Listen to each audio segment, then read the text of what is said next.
তখন তিনি 4 চাকার থেকে নেমে তিনি মোটর বাইকের পেছনে উঠে তিনি যান এবং সেই সময় তার গতিপথ আটকে তাকে গাড়ি ধাওয়া করতে শুরু করে, তাকে অশ্রাব্য ভাষায় গালিগালাজ, চোর স্লোগান এবং তার সঙ্গে সঙ্গে ধেয়ে আসে তার দিকে চড়চাপড় এবং একটা পর্যায়ে সরাসরি শারীরিক হেনস্থা করা হয়। ভিড়ের মধ্যে থেকে অভিষেক বন্দ্যোপাধ্যায়কে লক্ষ্য করে ছোঁড়া হয় ডিম, জুতো, এ সমস্ত করা হয়।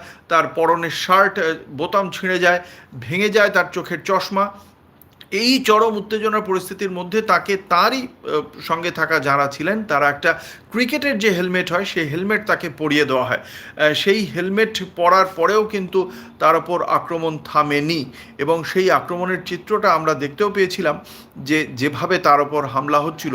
পরবর্তীকালে স্বয়ং মমতা বন্দ্যোপাধ্যায় সেই ছবি পোস্ট করেছিলেন, এআইটিসির পক্ষ থেকেও পোস্ট করা হয়েছিল। আমি একবার সেই ছবি দর্শকদের দেখাবো যেখানে অভিষেক বন্দ্যোপাধ্যায়ের ওপর হামলা হচ্ছে।